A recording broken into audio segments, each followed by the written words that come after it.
Hey Untold Radio Network fans, want exclusive perks and to support our channel? Introducing our YouTube membership program with 3 amazing levels. Get loyalty badges that level up to different cryptids the longer you're a supporter. How cool is that? You'll also get access to custom Bigfoot emojis and priority in chat. Upgrade to Backstage Pass for exclusive wallpapers, photos, status updates, discounted books, and merchandise. Go all in with the producer level for everything mentioned plus member shoutouts. Ready for an enhanced experience?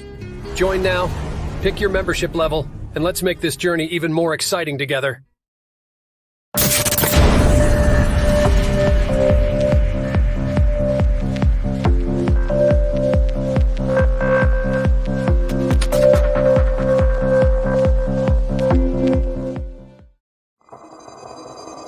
paranormal, UFOs, monsters, mysteries. You're listening to Talking Weird. And now, from a cabin deep in the Northwoods, your host, Dr. Dean Bertram.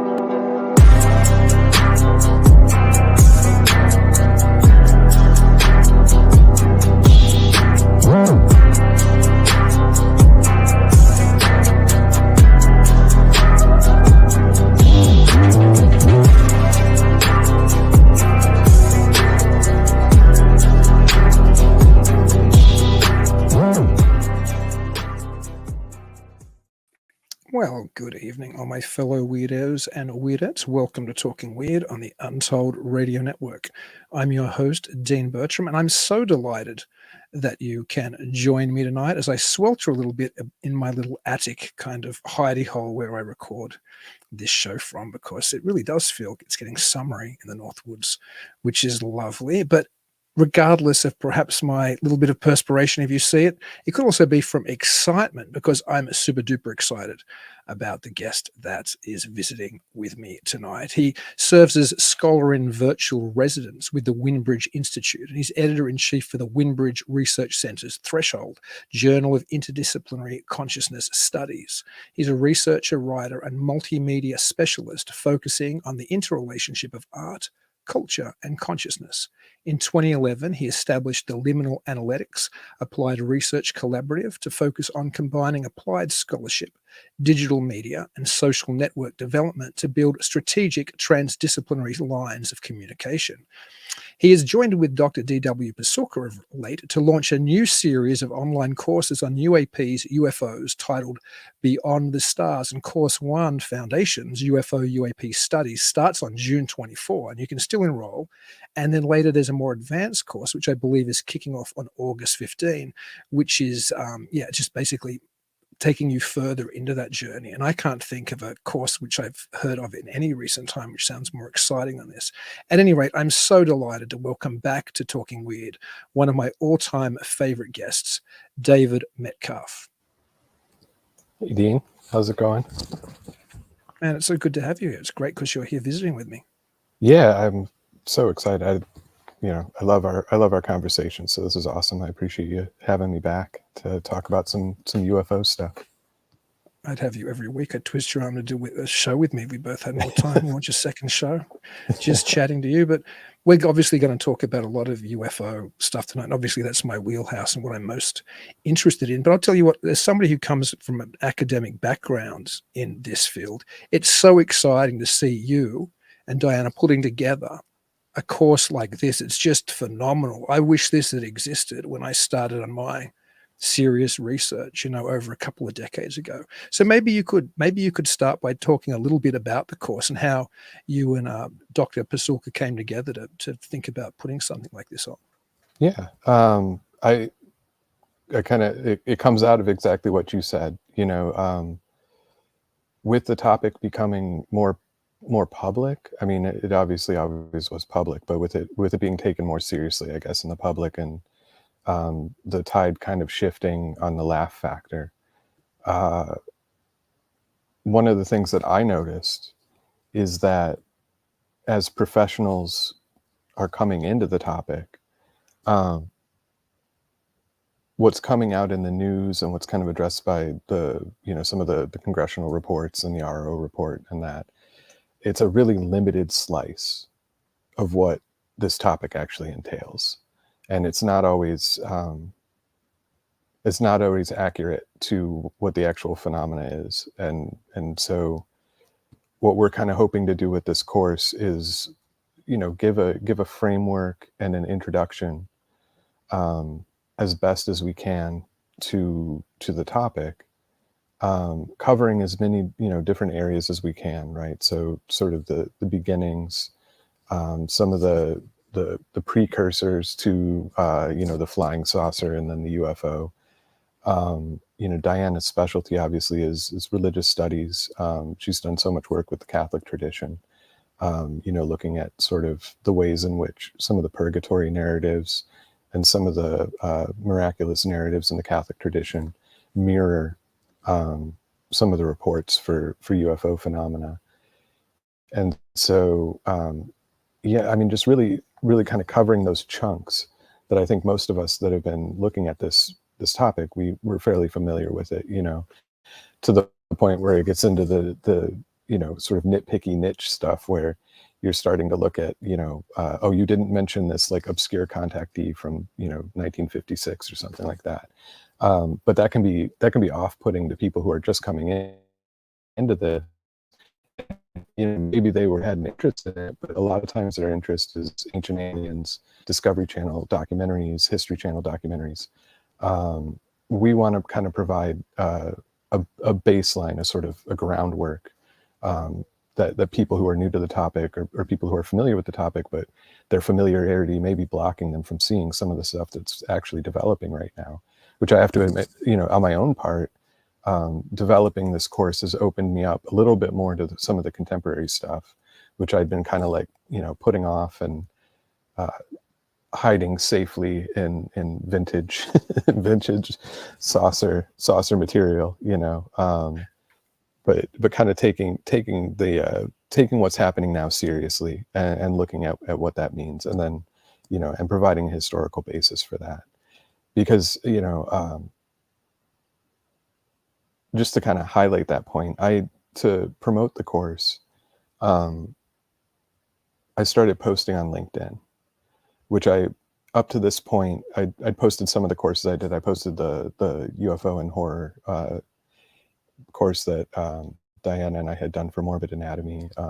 I did a course for Miskatonic Institute on sort of the Cold War history of parapsychology, and I posted that stuff. But I kind of kept my weird away from LinkedIn.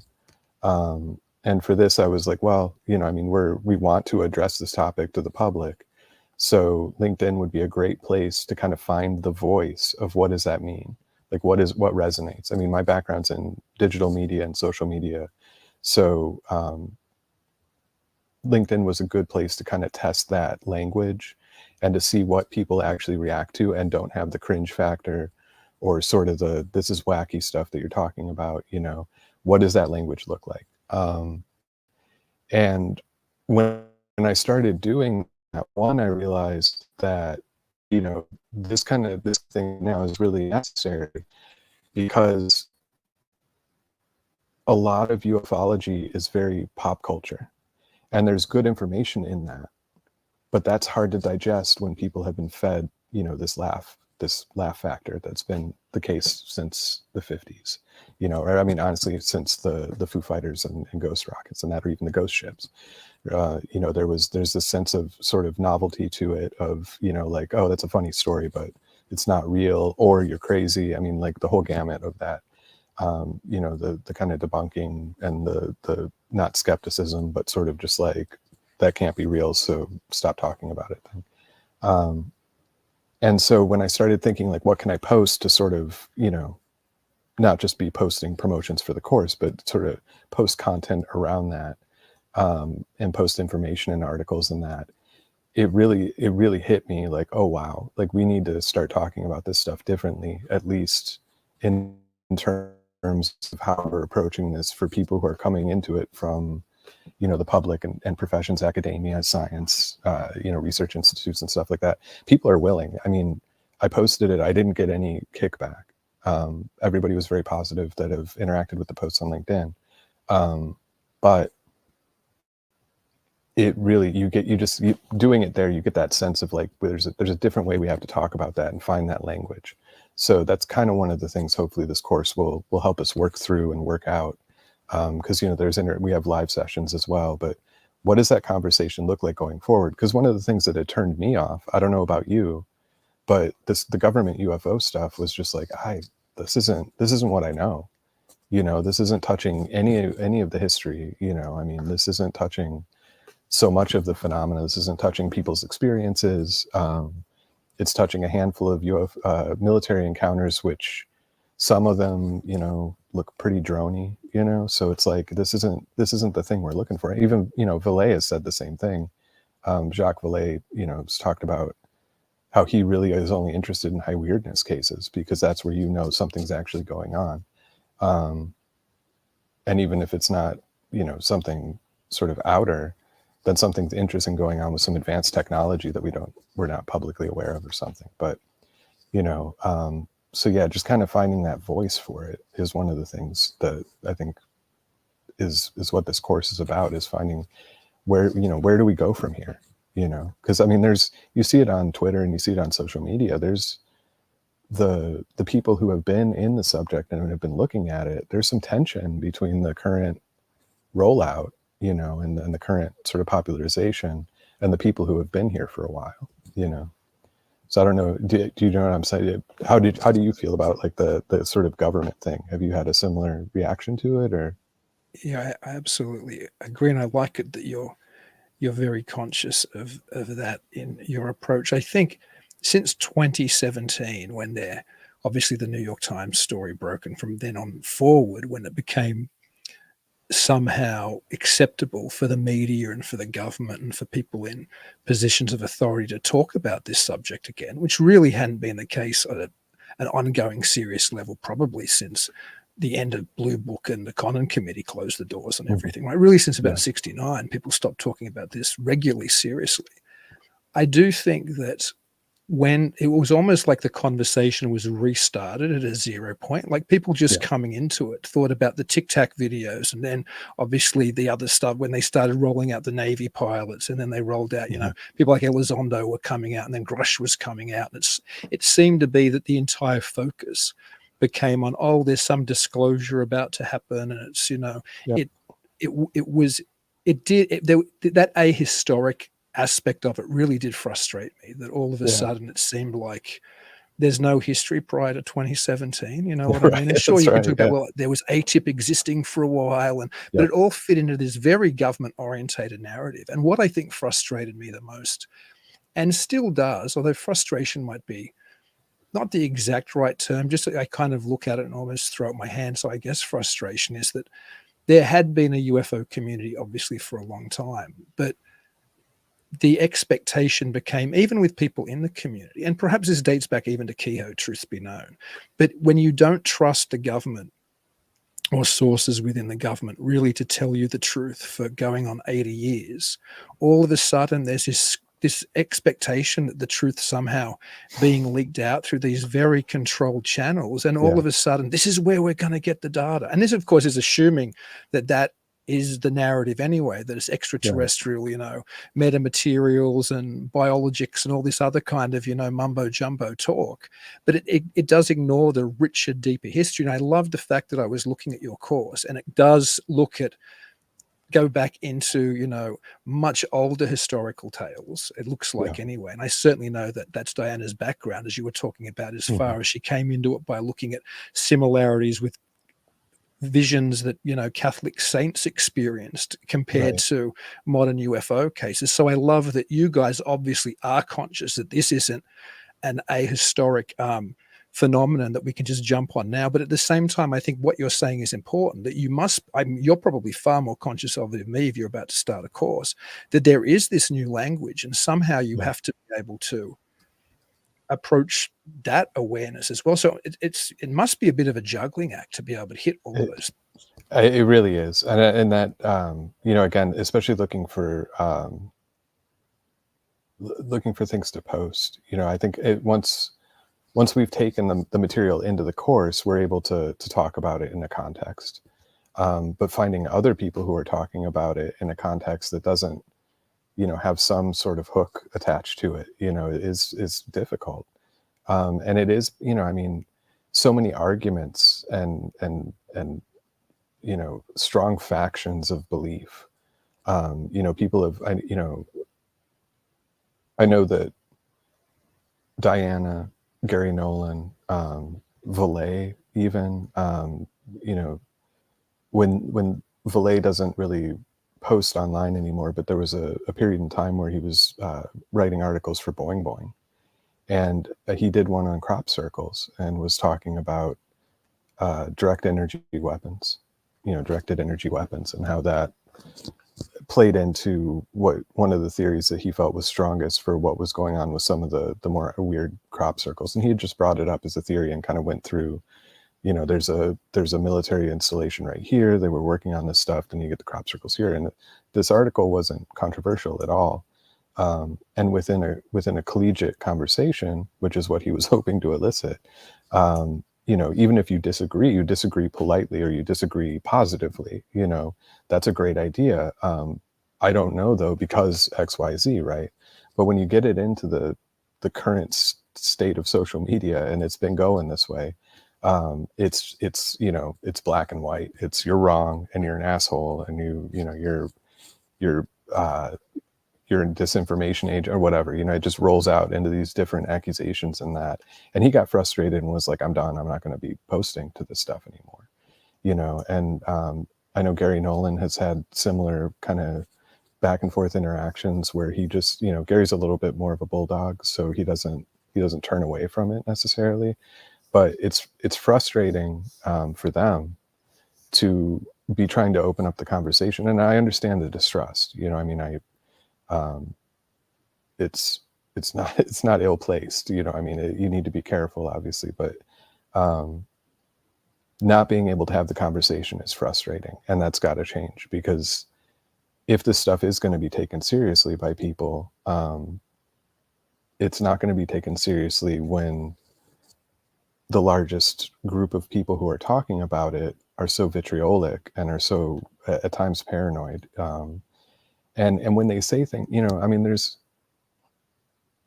it's difficult because, one of the issues with the UFO is that there were decisions made in the 50s that created a situation of disinformation, of belittling witnesses, of, Hynek, prime example, the swamp gas that everybody knows about, just straight up lying, just making stuff up and just, pushing that out there. But then, projecting that to organized campaigns when you don't really understand what that would mean. And that's been one of my frustrations for a long time, is like, if we're going to talk about psyops, I hope you've read the Army manuals on psyops. I hope you've read the material that's available in the public space to understand what it actually means to do psychological operations, what an information operation is, and actually study that.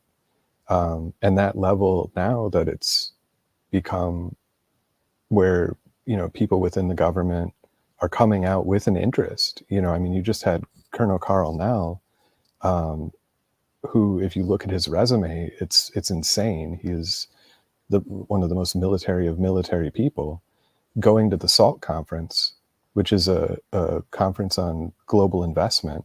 It's for financiers and venture capitalists and global markets.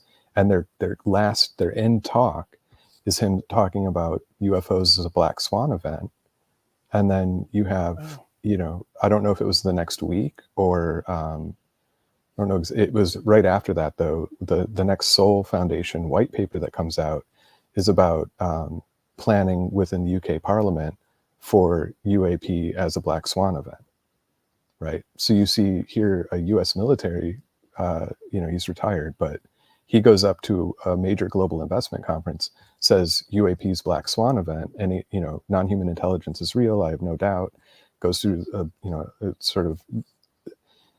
people were frustrated that he didn't just come out and say, I've seen a UFO or I've whatever.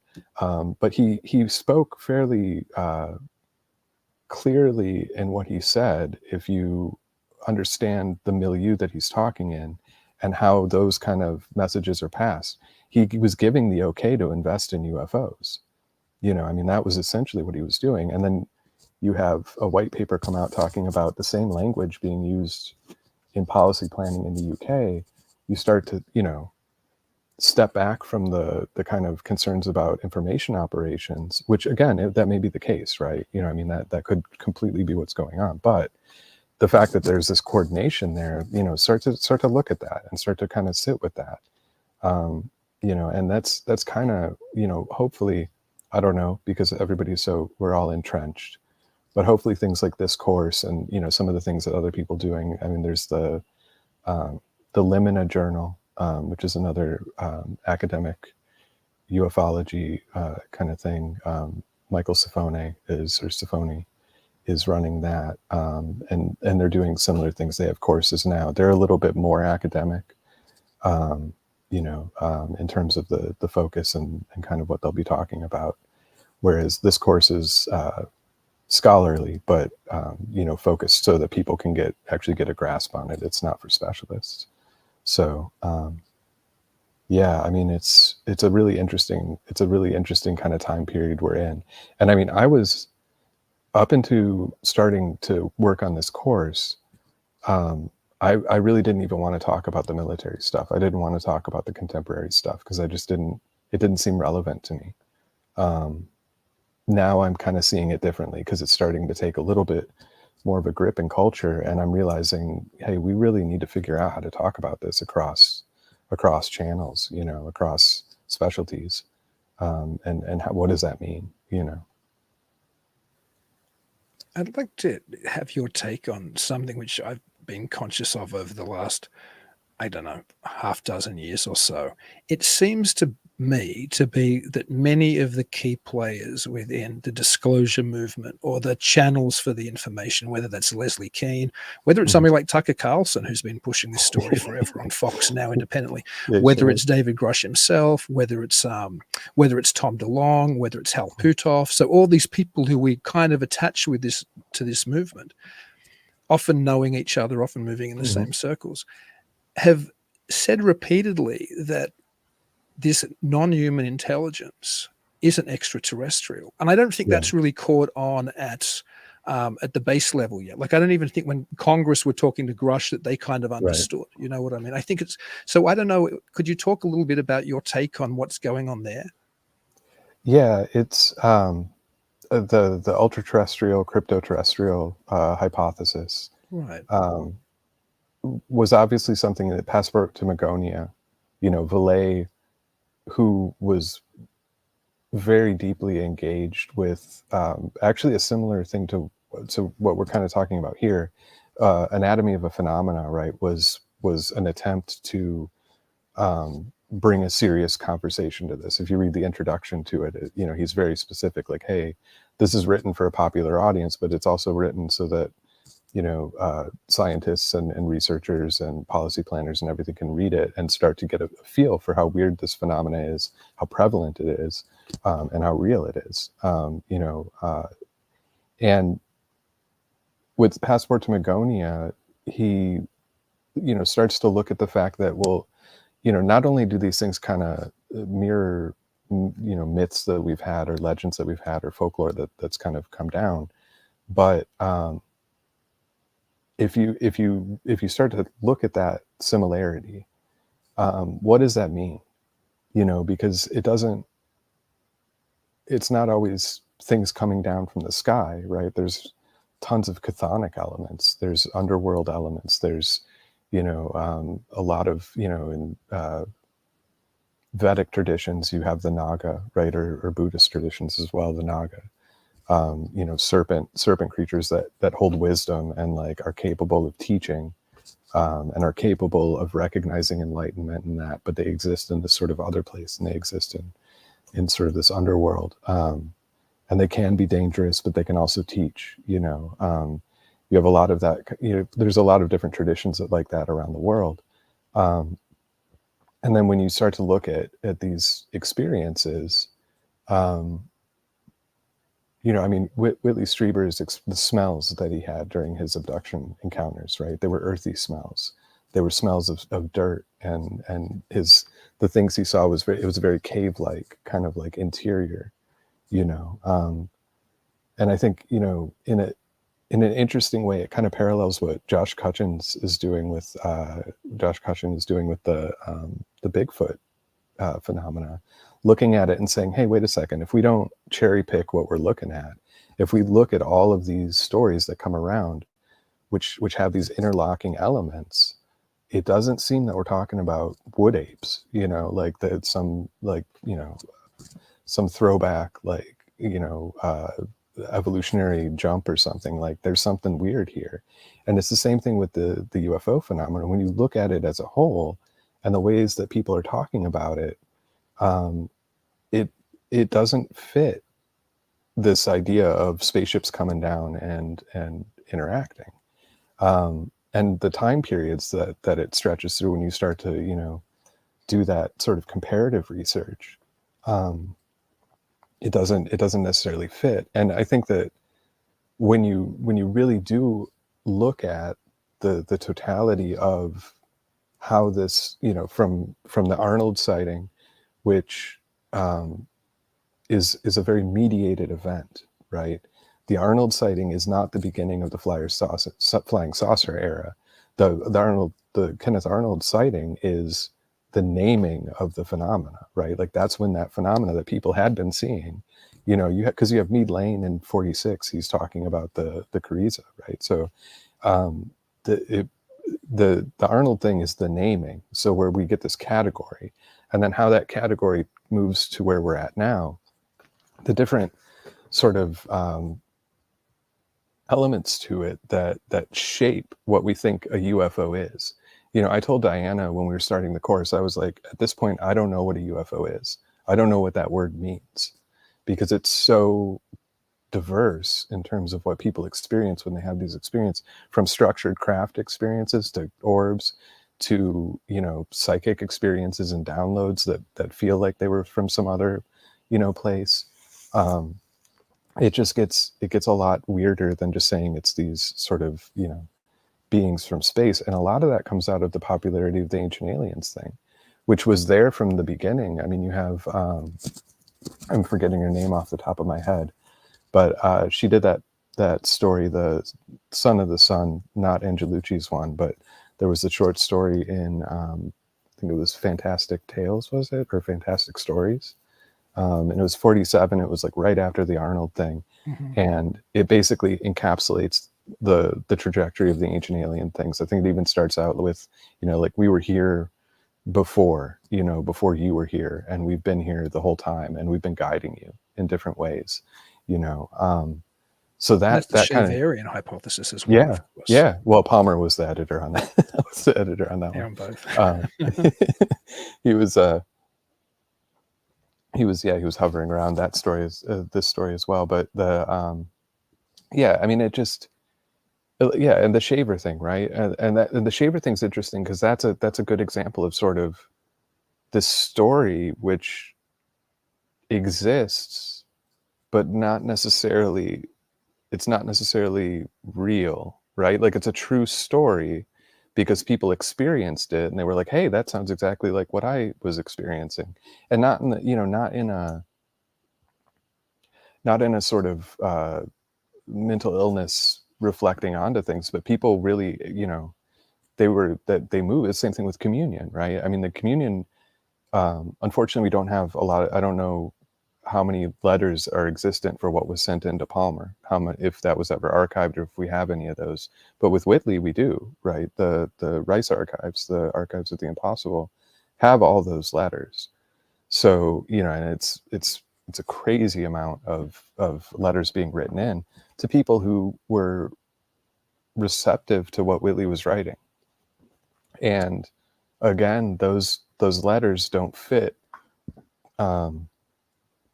this idea of aliens flying spaceships down into the world. You know, they've also been very careful about saying it may be multiple things that are happening. You know, I mean, we may have constable sky creatures, you know, sky critters, along with structured craft coming from other places, from other, you know, other things, you know, I don't like to say dimensions because I think physicists probably get pretty pissed when people start talking about entities moving from other dimensions. I sat in a remote viewing seminar with Ed May and Joe McMoneagle at the Rhine Center, and Ed May spent a good portion of time correcting the physics, and because people are always like quantum consciousness and all this stuff, and he was just like and spent a good amount of time just being like, that's fine for an analogy, but it's not quantum, and it was getting into it, which can be argued. Obviously there is a certain people looking at quantum elements of consciousness, but the language in the scientific world is very a lot more careful. Point being, whatever, we'll say dimensions, but whatever that would be, right? Other worlds that are parallel to ours, and however that would work, it's just a lot of sort of the familiarity too. I mean, the fact that even in the, even in some of the stuff that they're talking about now associated with the official, story or whatever, there's humanoids and not necessarily grays. There's humanoid, like people kind of humanoids, and so what does that mean? Because we know that our bodies won't work if we go up into space. Like, we know that we start to turn into jelly, so how does that work, right? Like, what does that mean that we're seeing these things? And I think that it's exciting because it seems like we've done a lot of work. It seems like a lot of things have been written and there's a lot of stuff, but I think that the sort of aridness of academia may be a good thing to start to get some tools and some methodologies and start to get into what does this mean? Like, what are we seeing? Because there's no conclusion, which is all a very rambling way to say the ultra terrestrial thing. I think is definitely and for what they're seeing too, right? You've got stuff in the oceans, you've got evidence of like the caves. I think it's Turkey, is it, where they have those massive underground structures where it looks like people were living. There's who knows, right? I mean, Tim Galatit, I don't know how to pronounce his last name, but he's that rear admiral that was just on the Sean Ryan podcast, and he was on an NBC interview as well. He was the administrator over the National Oceanic Atmospheric Agency, and he was talking about mapping the oceans and how just the amount of the ocean that we have no idea. Like, we've never been there, have no idea. We haven't mapped the bottom of the ocean very well. There's just so much there, so there's a lot of space on Earth still. I mean, and including in the electromagnetic spectrum, there's so many places around us that we haven't really gotten a good grasp of, that things could exist, with possibly coming in. And all these questions are open, yeah. And I think that exactly what that question is like, why are they saying that, and that kind of thing, I think is why, folks who are hesitant because of an idea of a psyop or something like that, maybe put that on a safe space for a second and sort of find out, listen to what they're saying, like, listen to what that is. What are the questions that come up to that? Like, how do we research that? How do we go into that? Because that's what's going to be coming down the line. If there actually is funding coming into this official interest, how do you approach that, right? Like Avi Loeb, he is figuring out ways to investigate it. There's a lot of different people. There's apps now. There's different apps for tracking, and how do you use AI to investigate it? Like, what are those? So there's a lot of opportunities here to come into the conversation and do that work. But it's not going to be as easy as just blogging about stuff or having an opinion. And that's, it'll be sad in some ways, because I think that some of the joyful tabloid elements, which I personally enjoy, are going to sort of slide away. They'll exist as they exist around everything. But the real meat now is actually going to be in pursuing research, whether that's scholarly research or field research.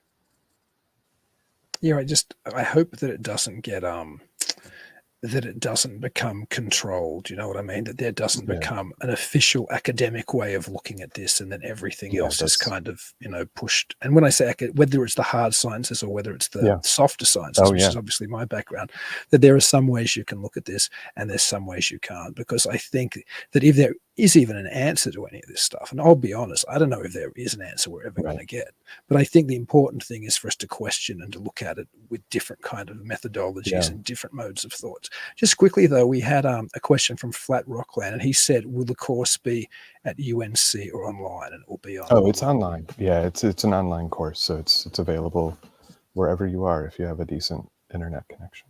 And that might be a good time as a segue into the actual trailer for the course, so people can see exactly what you guys are doing. So let's just play that, and then we'll come back and chat some more. Welcome to Beyond the Stars, a captivating course exploring the fascinating world of UFOs and UAP. Whether you're completely new to the topic or already have some knowledge, this course is designed to take you on a journey through the historical and modern aspects of unidentified aerial phenomena. Led by me, Professor Diana Walsh Pasulka, this course offers insights gained from over 25 years of studying anomalous aerial events. My unexpected dive into UFO research began in 2012 when I began to compare historical aerial events with contemporary UFO sightings. I uncovered a hidden research tradition of UFOs, the topic of which is making historic news in Congress today. I'm joined by David B. Metcalfe, scholar in virtual residence at the Windbridge Institute and a researcher, writer, and multimedia specialist. These are just a few highlights of what the course will cover. The plurality of worlds. Just how long have people been speculating about and even studying the topic of UFOs? Western historical art and UFOs. USOs, or unidentified submerged objects. Real-life cases, including incidents like the Brisbane Waters incident in Australia and the Brockport UFO incident in New York, with insights from witnesses. The history of the belief systems of some of the founding scientists in the Russian and American space programs. Experiencers and post-contact events, including coincidences and synchronicities. Iconic UFO sightings, such as Kenneth Arnold's 1947 encounter. We will consider how they challenge materialist frameworks and hint at something beyond mere technology. Pre-enrollment opens on April 19th and the course officially begins on June 24th, coinciding with the anniversary of Kenneth Arnold's landmark sighting near Mount Rainier, Washington. Join us as we embark on an extraordinary exploration beyond the stars.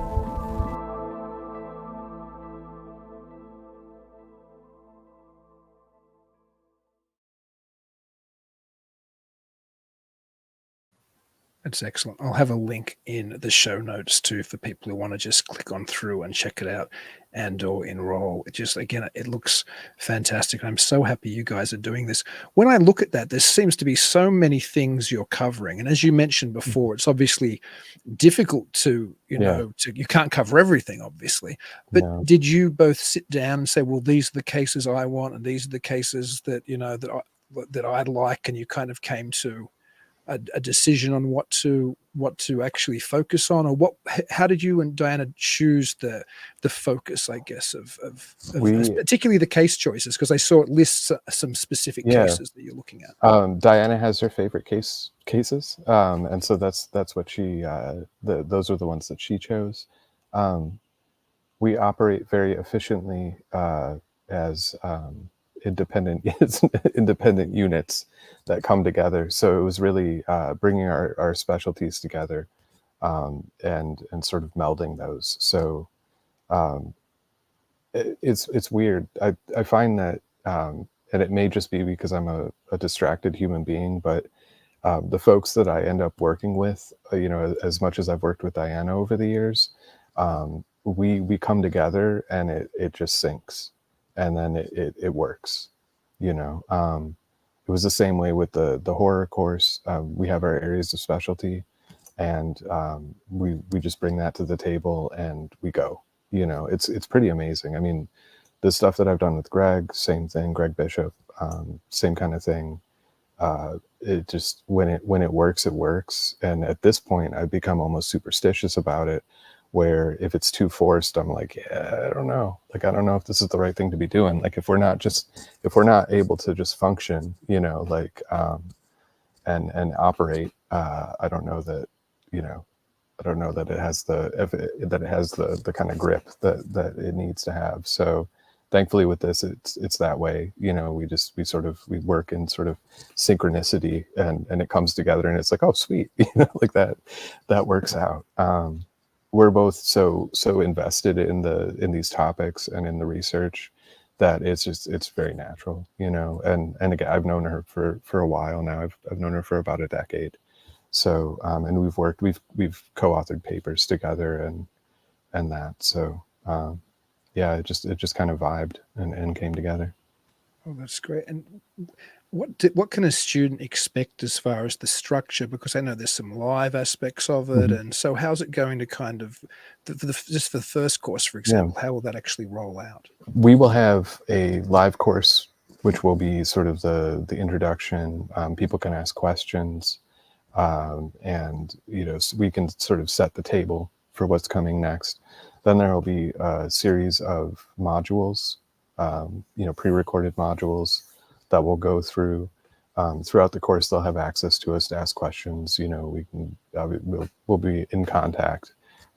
Won't just be like floating out with the modules and that. And then there'll be there'll be an end cap of another live where we can get back together, kind of talk about what we've learned, sort of, you know, if people want to move on to the next course, you know, discuss that, and have those conversations.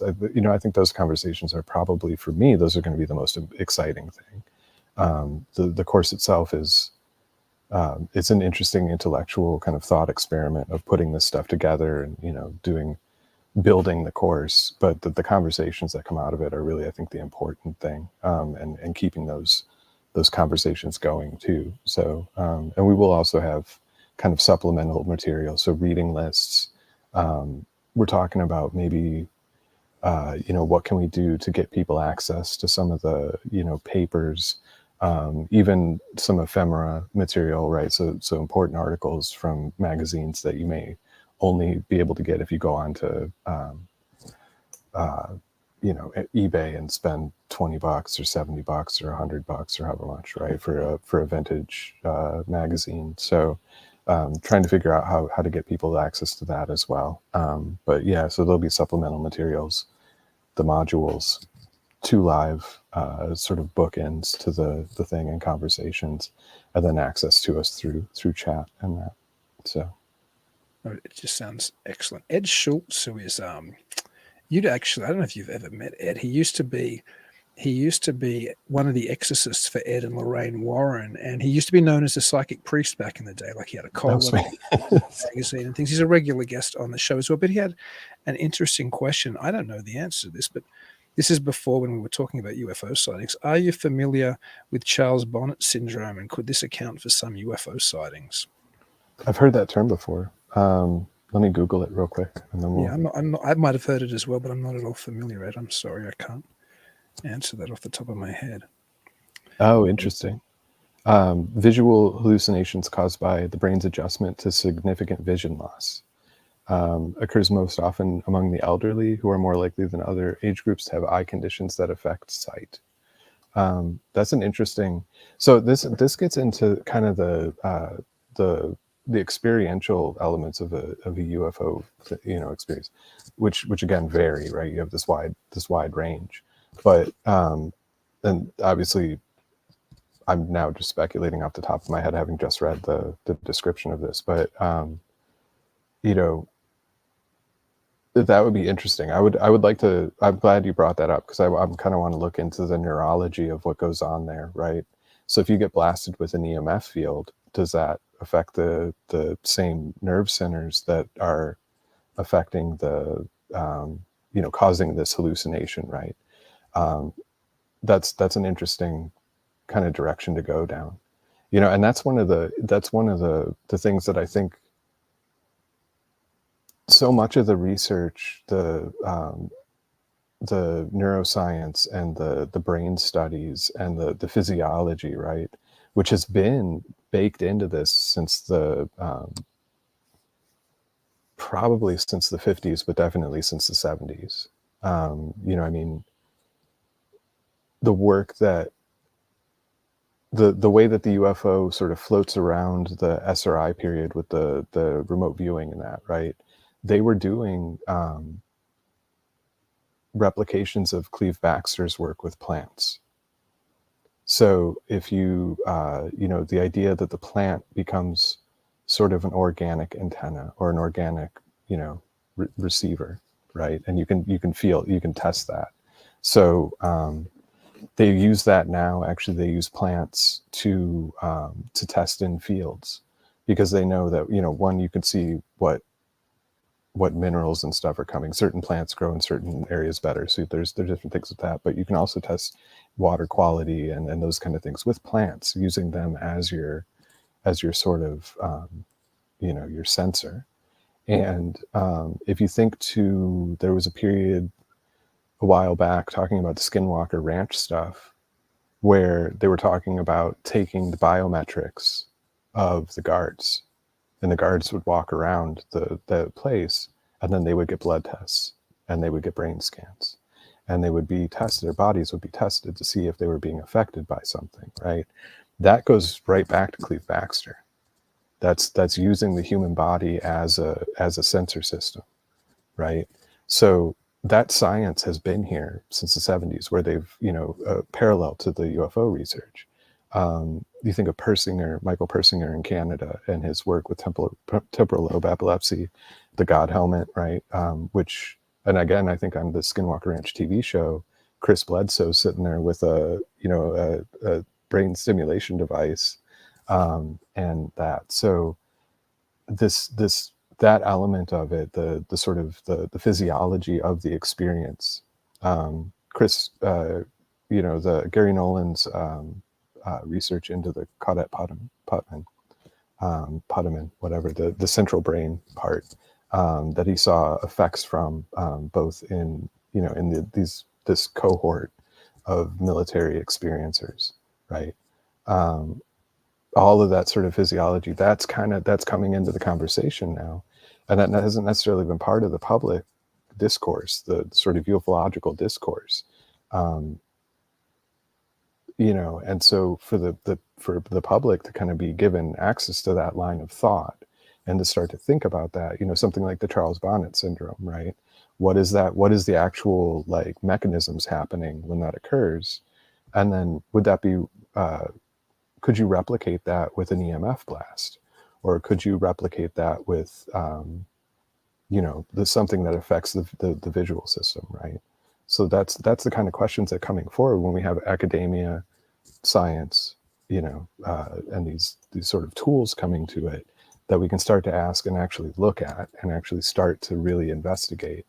And the peer review process too of leads away from taking a thought experiment and turning it into a mythology, right? Or taking a thought experiment and turning it into an urban legend or a meme or you know, or whatever, and starting to actually, you know, kind of take this stuff seriously in a way that, you know, start to test these things. You know, it's, you've been talking about sort of when academia comes in, or when science comes in, like big science, right?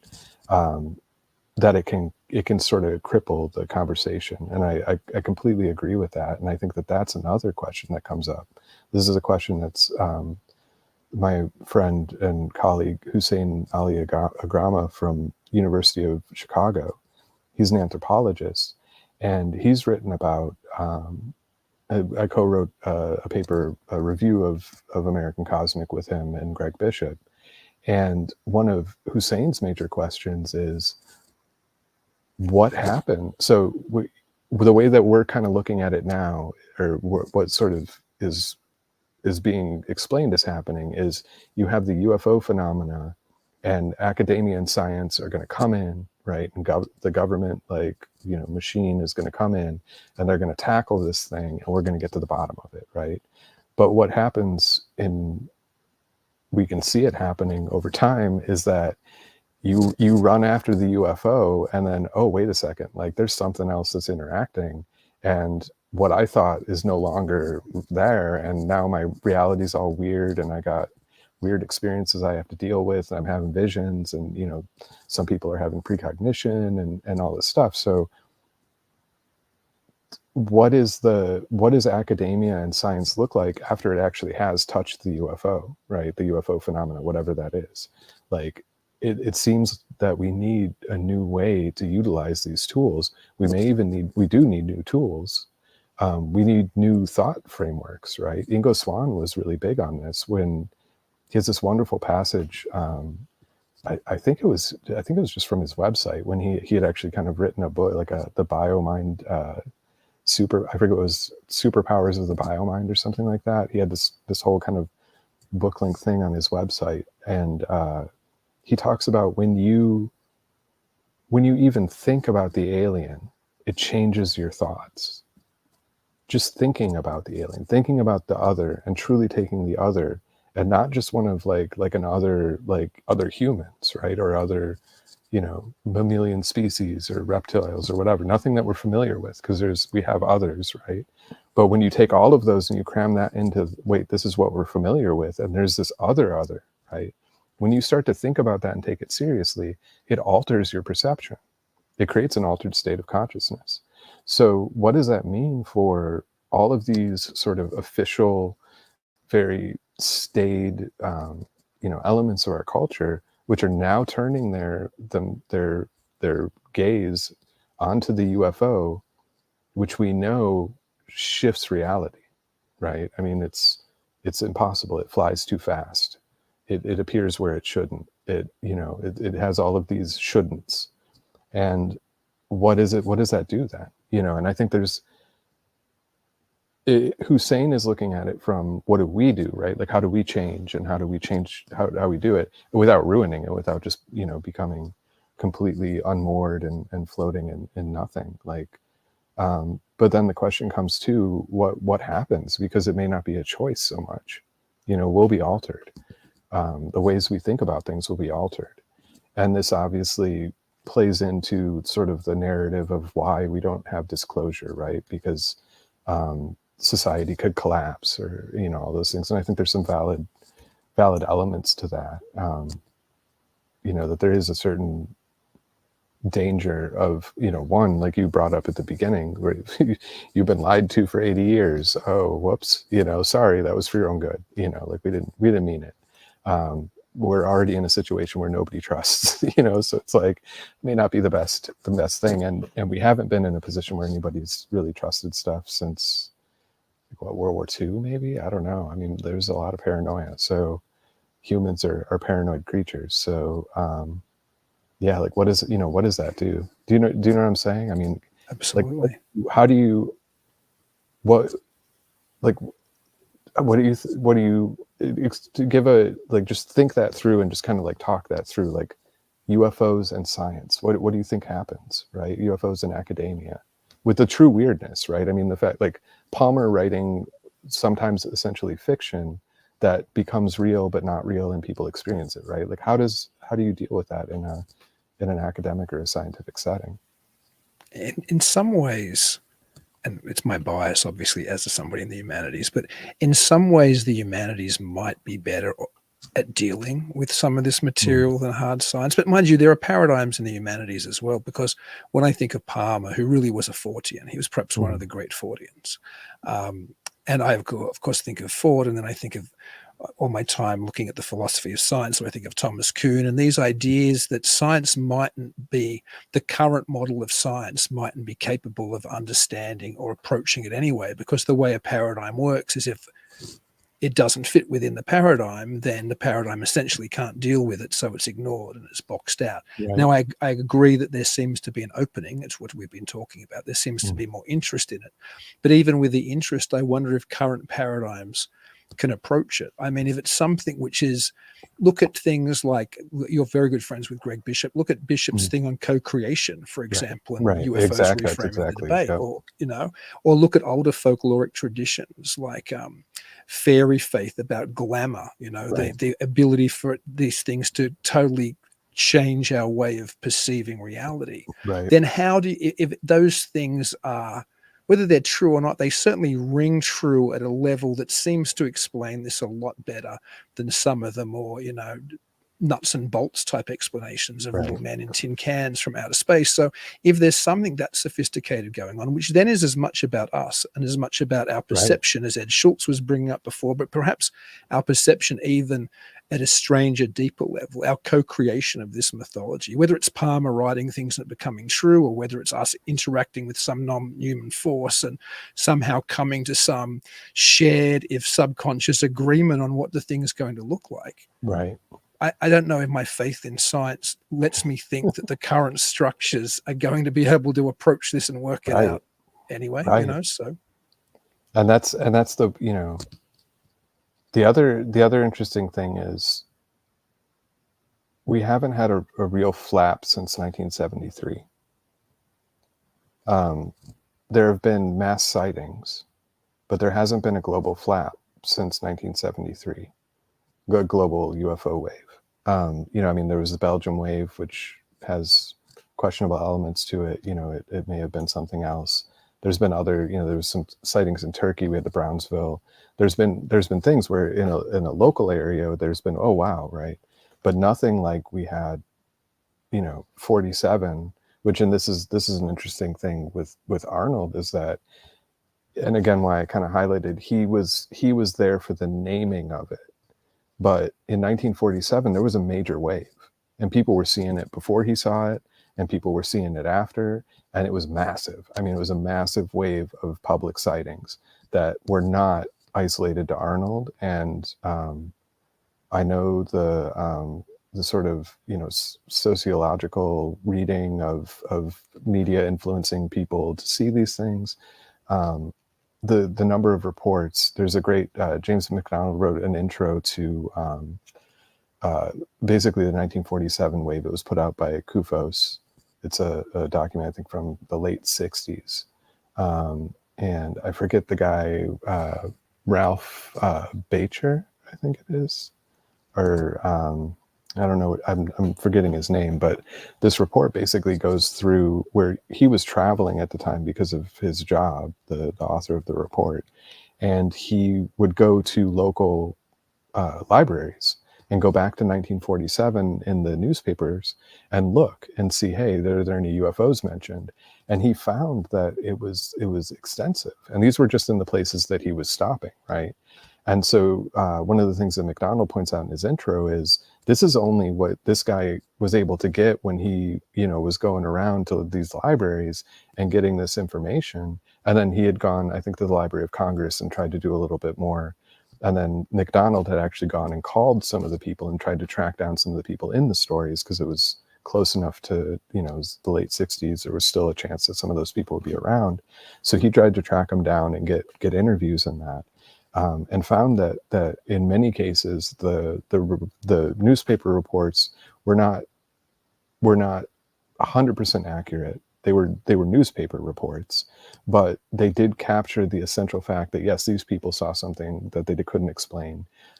It affected them. It affected them well enough where they remembered it. Years later, and years later they didn't say, oh yeah, that I saw a plane, or I saw this and it was explained away. They still were like, yeah, I saw something really weird and I don't know what that was. But there was this massive wave in 1947, and then there's Hynek and Vallée have a list of where the waves, the time period of the waves. There are these waves that went over time.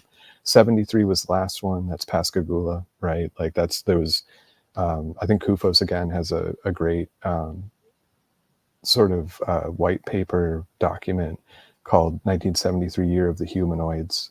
And it, because there was just a ton of humanoid sightings. There were some in Athens by University of Georgia, where I work.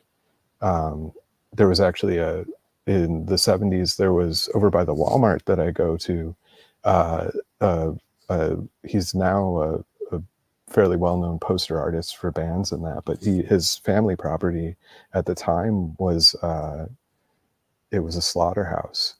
They had a slaughterhouse on the property, and where they kept the remnants, you cut the meat off and you got the carcass, and you put the carcass out, and then the carcass gets collected by like a dog food company or something that's going to take that carcass and do something else with it, or you have to pay to have it shipped off to the garbage. But the backfield where that stuff was out, he came home one day with his brother, and there was a structured craft saucer like flying over it, or so he says. And this was seen by a lot of the people in the area, right? So this year was a massive year of these sightings. We haven't had that really.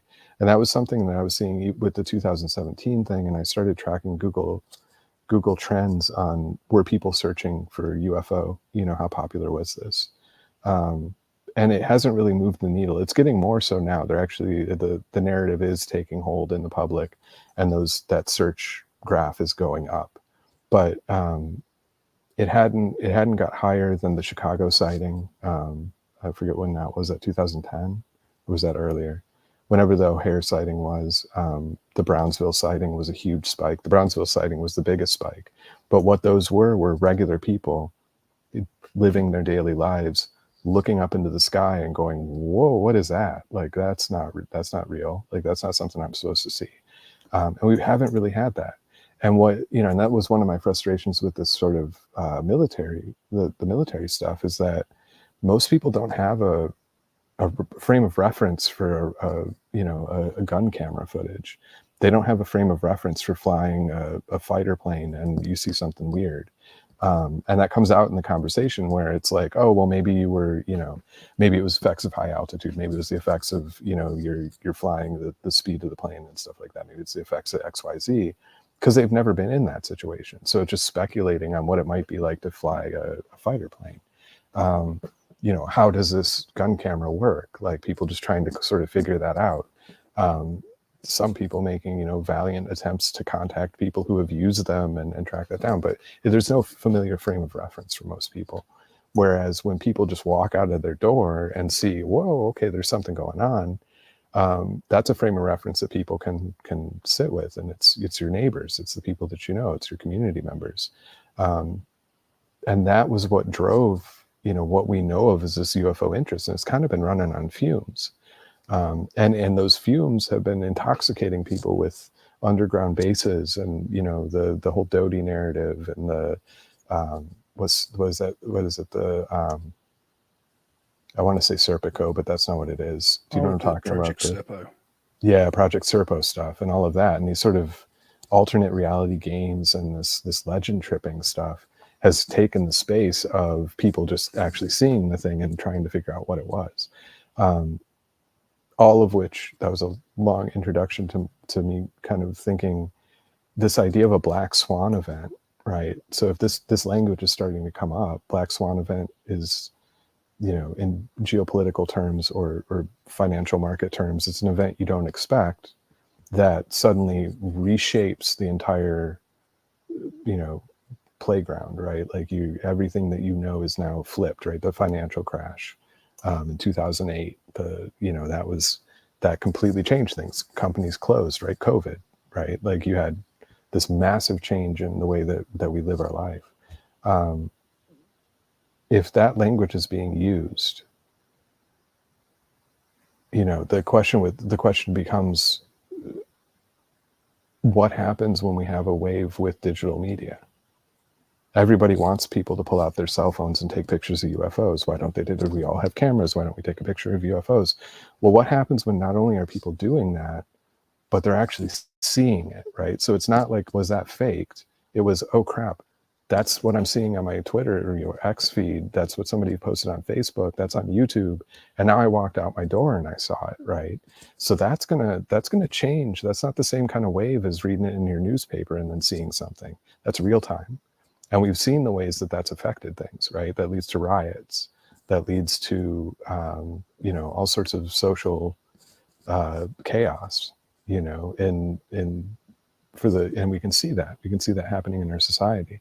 So when you have a trigger like that, that could be massive and it could be very unstabilizing to everything, especially with the level of distrust, especially with narratives like the idea of Project Bluebeam and stuff like that. Which isn't to discount that that's not a possibility, that, someone somewhere thought it would be a good idea maybe to stage a a UFO invasion. You know, we have examples of that, of tests, of testing weather balloons and seeing if people thought they were UFOs, of using, you know, Doty was a good example, using the UFO misinformation to direct people away from weapons tests and direct people away from projects that they didn't want people looking at. You know, they didn't want Russia getting a hold of, or the Soviet Union getting a hold of. So yeah, what happens in a wave in a digital culture, that can be kind of disturbing. And if you have prior knowledge of that, right? Like if you do have geosynchronous satellites which are tracking everything, and you're like, oh, things are starting to pick up, right? Like we're starting to see a little bit more action, like the Tic Tacs and the whatnot.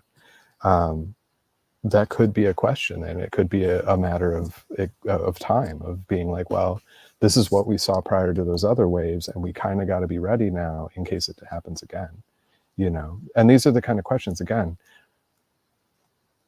ufology has turned into, it started to eat itself, and it started to eat itself in the 80s. I mean, it's always kind of been in a process of eating itself, and the factions and the infighting, and, you know, the dryness of these other areas, while they may scrape out some of the reality of the weird, may help us to deal with this phenomena in a way that's functional for society, until we can get to a point where we can get more into the weird, where we're more stable. I mean, that was my favorite message from the contactee era, is get your head straight, get your heart straight, right? Like get yourself straight. Like you know, there's like Ashtar.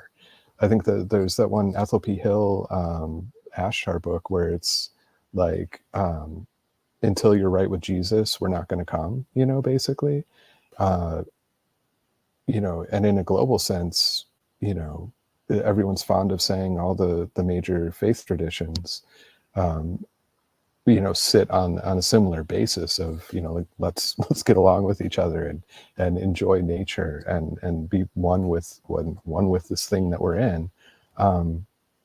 You know, it may not be until that happens that we can move forward with the science, but if we do have a wave in the current situation, we don't have time for that, because we're obviously not there yet, you know. So that could be very interesting. Well, hopefully your course will do much to enlighten the people who partake in it, or at least let people who partake in it, if not enlightened, think about this in more sophisticated ways than they might get when they turn on a talk show or the nightly news or something on the History Channel. We had a lovely comment and question from Asper60, who is actually Jay Katz and or his wife Aspasia, who also run a show on this network called Down South Anomalies. And I think Jamie used to be the head of the equivalent of MUFON in the state I was from in Australia. He has probably one of the largest UFO private libraries in the Southern Hemisphere. I thought I had a big one until I went to his place. Anyway, a terribly switched on human being. And he says, brilliant work, gentlemen. Just dropping in as I'm dealing with some major issues in his warehouse. That's where he keeps all with his books.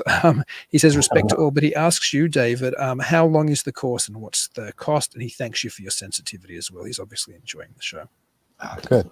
Yeah, the course is 7 modules. It goes for, you know, however long that would take you to get through 7 modules, about an hour each. So about 7 hours, plus the live intro and live outro, which will be about an hour. And then the course itself is $247, I think, for the full thing. That's very reasonable. And you know, it offers, you know, access. We're hoping to do some interview modules as well. So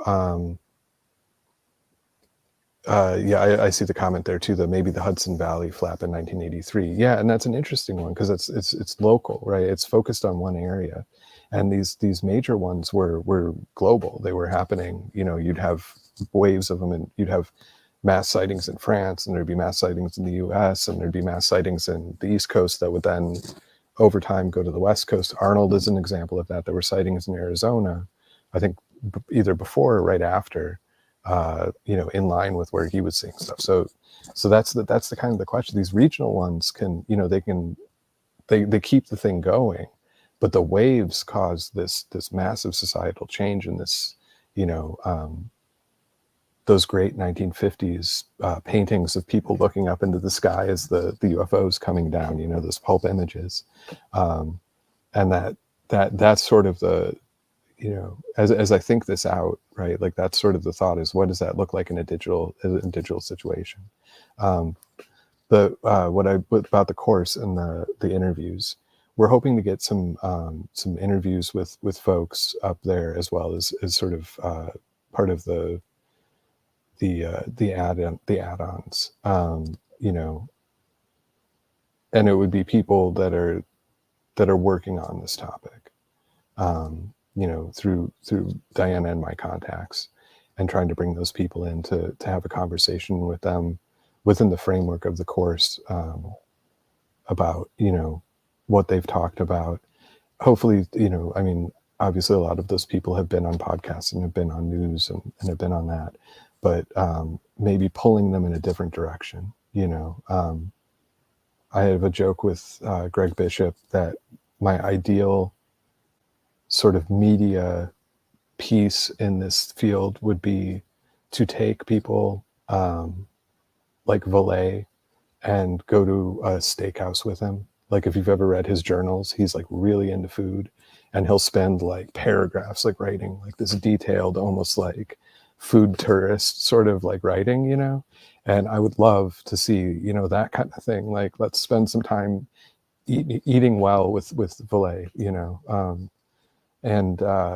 So hopefully these conversations, if we're able to pull people in, if their schedules permit, to have a kind of conversation that's a little bit different than what people would get, you know. I think it helps because, you know, Diana knows a lot of the folks, and I know some of the folks, and, you know, kind of what we did on the horror course as well, where we had, you know, Amanda Radcliffe from Color Out of Space. So she was a consultant and helped with some of the script elements on Richard Stanley's Color Out of Space. And so we had her on, and we're able to have a conversation with her about some of the weird phenomena that they encountered on that set and the shoot and the production, both before and after, and sort of that interaction with what seemed to be some other intelligence communicating through, and which became a part of their movie making process. You know, so hopefully bringing that kind of. Wow, I didn't know that story. Oh, it's amazing. I'll send you some info on that. I think she wrote some stuff, because it's wild. And if you ever, did you see Stanley's Color Out of Space movie?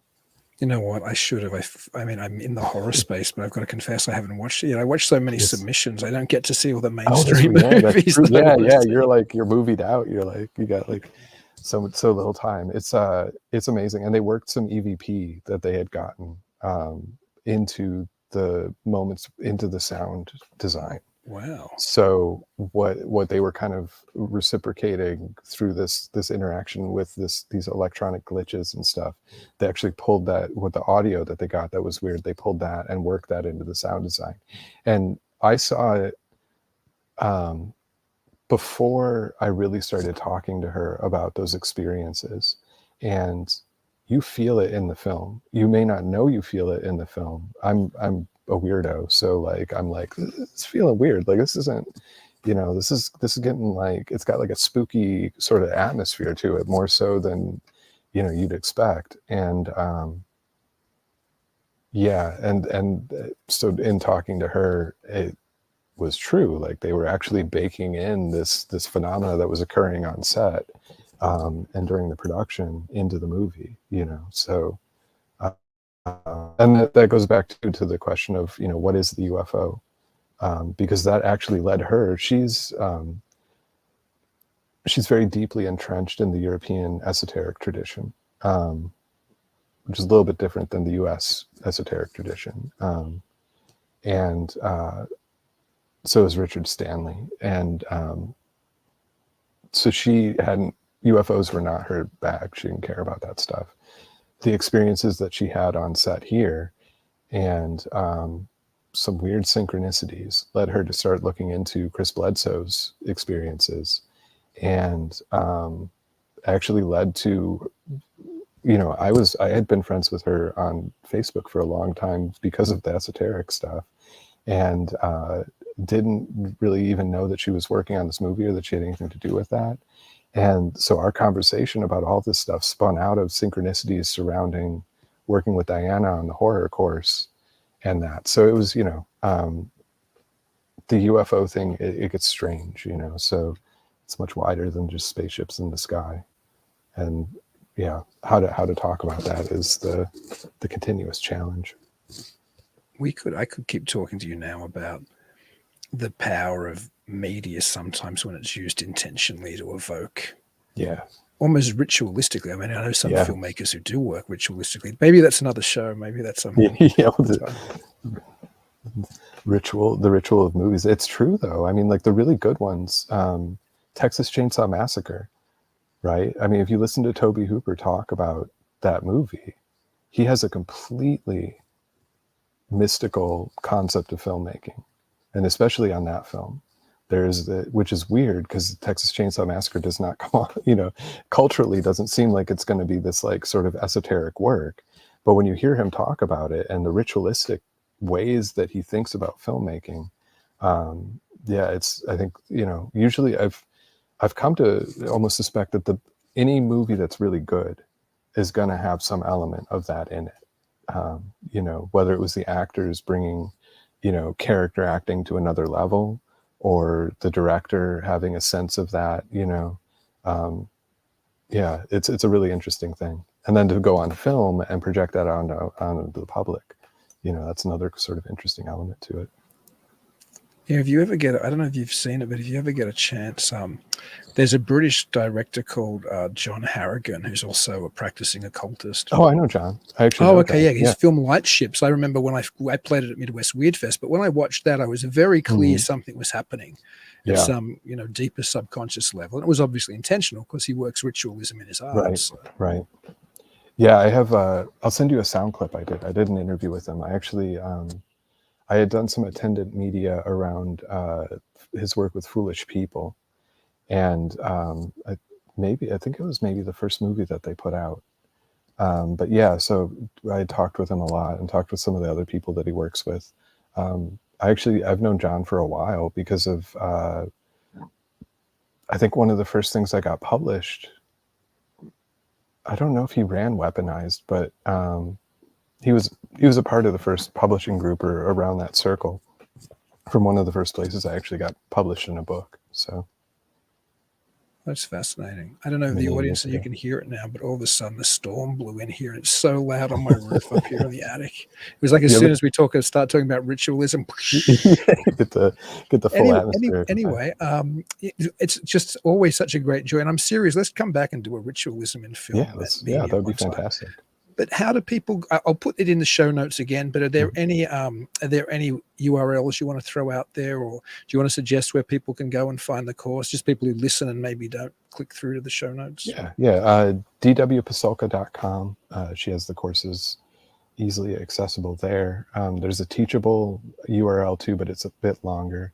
If you go to DW Pasulka on Instagram, she has the link there as well, or DW Pasulka on Twitter. You can also find the link to the course. My Twitter or X, I've been using Twitter since 2016 or 2007. So yeah, so I'm old with that. But on X, you can find me at David B. Metcalfe, Liminal Analytics on Instagram. And my website is not a website, it's a WordPress blog. So davidmetcalfe.wordpress.com. Thank you so much again. I love talking to you, David. It was such a joy to have you on the show. So thanks for visiting with me again. Absolutely. Thank you so much, Dean. My pleasure. And until I get to talk to you again, David, and everybody else out there, please keep it weird.